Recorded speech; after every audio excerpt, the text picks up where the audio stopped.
आज मुझे लगता है कि मैं ततवा में जन्म लेके गुनाह किया है हुजूर। उस बच्ची को इंसाफ दिलवाइए माननीय गृह मंत्री जी। अपनी बातों को बेबाक अंदाज में रखने वाले आईआईपी सुप्रीमो सह वर्तमान विधायक सहरसा विधानसभा क्षेत्र से आईपी गुप्ता जी अचानक विधानसभा सदन में रोते हुए देखे। एक वीडियो काफ़ी तेजी से उनका वायरल हो रहा था, जिसमें आईपी गुप्ता जी सदन में रो रहे थे।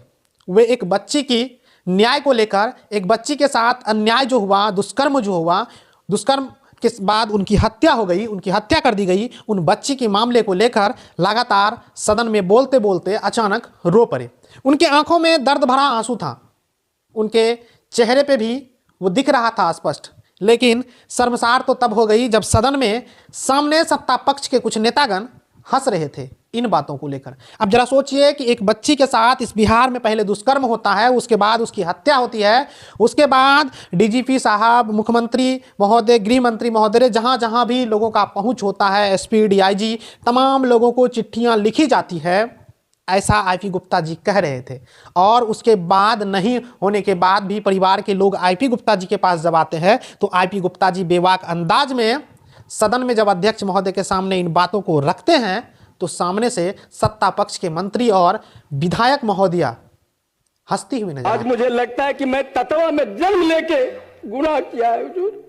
उस बच्ची को इंसाफ दिलवाइए माननीय गृह मंत्री जी। ये कहानी है उस बच्ची को जिसको 3 मई को उसके घर से उठा के मकई के खेत में ले जाता है, उसका रेप करता है। पुलिस केस दर्ज करती है 7 तारीख को और यूडी केस बना देती है। वो लड़की को फिर दूसरे दिन आके आत्महत्या मार देता है, आत्महत्या का शक्ल देता है। उसकी गलती सिर्फ ये है हुजूर कि वो एक ततवा की बेटी थी। मुख्यमंत्री के जनता दरबार में, डीजीपी साहब के यहाँ, एसपी साहब के यहाँ कहाँ चिट्ठियां नहीं लिखा हुजूर। आज तक उस बच्ची को इंसाफ नहीं मिला, मर गई। आज मुझे लगता है कि मैं ततवा में जन्म लेके गुनाह किया है हुजूर। उस बच्ची को इंसाफ दिलवाइए माननीय गृह मंत्री जी। वो मेरे घर पे आके परसों इतना रो रही थी। कृपया बैठ, कुछ कीजिए हुजूर।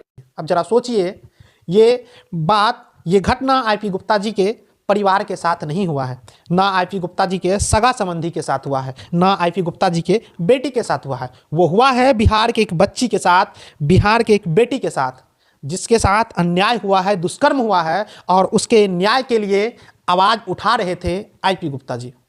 और इस बात को हंसी मजाक की तरह किस तरह से सत्ता पक्ष के कुछ नेतागण लिए थे, आप कल्पना भी नहीं कर सकते हैं।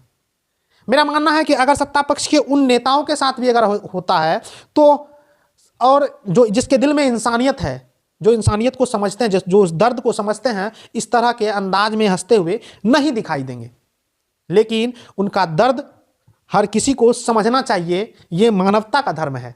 सत्ता आएगी जाएगी, इसका मानवता से कोई लेना देना नहीं है। लेकिन अन्याय, दुराचारी, दुष्कर्म, बलात्कार, ये सारी चीज़ किसी भी सरकार में हो तो वो सरकार, सिस्टम अन्याय, दुराचारी के खिलाफ, दुष्कर्म करने वाले के खिलाफ अगर कड़ी से कड़ी एक्शन नहीं लेती है तो उसके मन में खुद दुराचारी जैसा भावना है, वो खुद दुष्कर्म करने वाले को सपोर्ट करते हैं, ऐसा मेरा मानना है।